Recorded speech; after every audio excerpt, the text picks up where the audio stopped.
Bismillahirrahmanirrahim. Mathematics for grade 9. Today we are doing the question number 2 of exercise 6.1. In this question we have to find HCF by division method. To find the HCF by division method we have to follow the following steps. First of all, we have to arrange the given algebraic expressions into the descending order. हमें सबसे पहले जो है given algebraic expression या polynomial को descending order में arrange करना होता है मस्ट. सेकंड स्टेप है आपके पास divide higher degree by the lower degree. In the third step we have to check if the degrees are same, then we can divide any one by the other. In the question number 4, step number 4, first divisor is divided by the remainder. जब हमारे पास division होती है और reminder आ जाता है तो फिर हम क्या करते हैं, हम जो डिवाइज़र होता है उसको डिवाइडेड बना लेते हैं और रिमाइंडर वहाँ पे जो है वो उस सूरत में डिवाइज़र हो जाता है और डिवीज़न उसको हम कंटिन्यू रखते हैं. Okay, in the next step we have to repeat the process. जब तक हम डिवीज़न करते रहते हैं इसी मेथड से, उस जब तक कि हमारे पास रिमाइंडर जो है ज़ीरो ना आ जाए और जो हमारा लास्ट डिवाइज़र होता है वो HCF कहलाता है. Okay, so we have to follow these steps to solve the question number 2. Part 2 यहाँ पे मैंने आपके लिए सेलेक्ट किया है HCF by division. In this part two polynomials और अलजेब्रिक एक्सप्रेशंस हमें जो गिवन हैं we have to let them.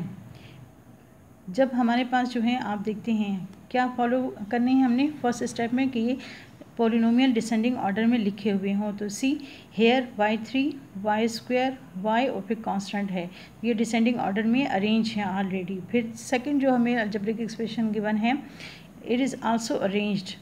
y cube है -3y + 2. तो यहाँ पर हमारे पास देखें तो y के वेरिएबल में जो है वो डिग्रीज डिसेंडिंग ऑर्डर में अरेंज हैं ऑलरेडी. अगर नहीं होंगी तो हम फर्स्ट ऑफ ऑल इनको अरेंज करेंगे. Okay, now we have to start the division. हम इसकी डिवीज़न स्टार्ट करते हैं. अब हमारे पास जो हमने लेट किया है इस अलजेब्रिक एक्सप्रेशन को या पॉलिनोमियल को P ऑफ y, चूँकि यहाँ पे y वेरिएबल अप्लाई हुआ है that's why we are going to write here y. अगर ये x वेरिएबल में होगी एक्सप्रेशन या पॉलिनोमियल तो फिर हम यहाँ पे P ऑफ x और Q ऑफ x लिखेंगे. ठीक है, P ऑफ x या P ऑफ y आप उसको सेलेक्ट करते हैं जो कि आप डिवाइडेंड बनाना चाहते होते हैं. तो फिर हमारे पास सेकेंड स्टेप आ जाता है कि हम किसको डिवाइडेंड सेलेक्ट करें.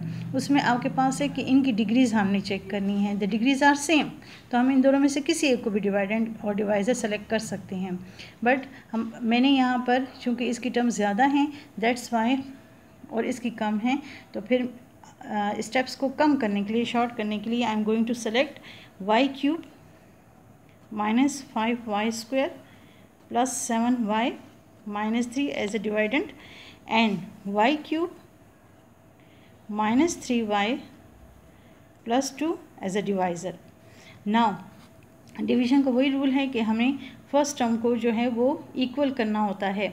यहाँ y³ है, यहाँ y³ है. इट्स मीन कि हम इस पूरी एक्सप्रेशन को 1 से मल्टीप्लाई करेंगे तो हमारे पास जो है वो y³ -3y है. अब यहाँ देखें y² मिसिंग है, दैट्स वाई अगर आप चाहें तो यहाँ पे 0 कोफिशिएंट लगाते हुए y² लिख सकते हैं. अदरवाइज़ आपने लाइक टर्म्स जो हैं वो डिवीज़न में लिखनी होती हैं. So I am writing here 3y + 7y के नीचे और फिर कांस्टेंट के नीचे हमने कांस्टेंट लगा दिया. Now you know in division we are going to decrease the values, so we are going to find the difference. हम इनका डिफरेंस फाइंड करने के लिए इसके जो है वो साइन को प्रोमिनेंट करेंगे और डिफरेंस फाइंड करने के लिए हम इनको चेंज करके साइन बदल लेंगे. आपको पता है सब्ट्रैक्शन में जिसे हम सब्ट्रैक्ट करते हैं उसका साइन चेंज हो जाता है. ये लाइक टर्म्स हैं, +y³ -y³ में से कैंसिल हो जाती हैं तो 0 आ जाता है. माइनस, अब यहाँ पर भी जब आप यहाँ पे भी जो भी एक्सप्रेशंस उतारेंगे, टर्म्स उतारेंगे, it should be in descending order. इसका ये यहाँ पे ख्याल रखना होता है। दैट्स वाई मैं हाईएस्ट डिग्री पहले लिखूँगी 5y² और फिर आपके पास है +7 + 3, इट बिकम्स 10y, -3 -2 बिकम्स -5। अब इस डिवीजन में आपने क्या करना है कि आप देखते हैं यहाँ पे डिवाइज़र में y³ है, इसकी डिग्री ज़्यादा है, y² यहाँ पे डिग्री कम है। इसका मतलब है कि ये जो रिमाइंडर आ गया है, अब इसको आपने डिवाइज़र बनाना है और ये जो है वो आगे शिफ्ट होगा एज अ डिविडेंड, ठीक है। बट इसको शिफ्ट करने से पहले अगर यहाँ इस रिमाइंडर में आपके पास नंबर्स कोई कॉमन आ रहे हैं तो आप उसको डिवाइड करके इसको मज़ीद लोएस्ट फॉर्म में चेंज कर दें। So I am going to divide this expression by dividing by -5। मैं इसको -5 से डिवाइड जब करूँगी, या आप कह सकते हैं सिंपली कि -5 कॉमन ले लें तो what will be left, y² -2y और +1, ठीक है। ये देखें कांस्टेंट इसमें से जो हमने चेक किया है कोफिशिएंट ईच वन जो है वो -5 को डिवाइड कर रहा है, तो उसकी वजह से हमने इसमें से इसको कॉमन ले लिया है। अब y³ है और यहाँ पे इसकी डिग्री y² है, तो मीन्स कि ये लोएस्ट डिग्री है और ये हाईएस्ट डिग्री है, तो हमने लोएस्ट डिग्री से हाईएस्ट डिग्री को डिवाइड करना होता है। दैट्स वाई आप इसको मज़ीद आगे ऐसे शिफ्ट करें, y³ -3y + 2। Now see y² को अगर -2y + 1, इसको अगर y से मल्टीप्लाई करें तो ये y³ हमें यहाँ पे फर्स्ट टर्म में मिल जाएगा। That's why I am going to multiply over here with y से आप y² -2y + 1 को मल्टीप्लाई करें, so we will get y³। और अब आपके पास जो है वो -2y और y -2y² को बनाता है, जबकि ऊपर हमारे पास यहाँ पे वो टर्म मिसिंग है। दैट्स वाई हम इसको अलग से यहाँ पर साइड पर लिखेंगे -2y², क्योंकि लाइक टर्म्स एक दूसरे के नीचे लिखी जाती हैं।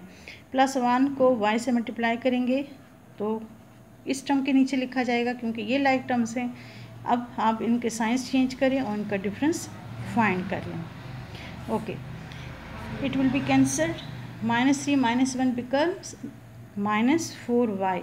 लेकिन आप देखें +2y² ये हाईएस्ट डिग्री है, दैट्स वाई इसको हम इस y से पहले लिखेंगे, तो 2y² विद प्लस साइन, और फिर आपके पास एंड पर आ जाएगा कांस्टेंट। हमेशा आपने डिसेंडिंग ऑर्डर में जो भी आपके पास एक्सप्रेशन बनती जाएगी उसको डिसेंडिंग ऑर्डर में साथ साथ चेंज करना है। Now you have to divide. अब देखें यहाँ y² है, y² है, डिग्री सेम है तो सिंपल डिवीजन होगी। +2 से हम इसको मल्टीप्लाई करें तो +2y² -4y + 2। So we have to change the science, remainder becomes 0 and the last divisor will be the HCF of the given algebraic expressions, y² -2y + 1।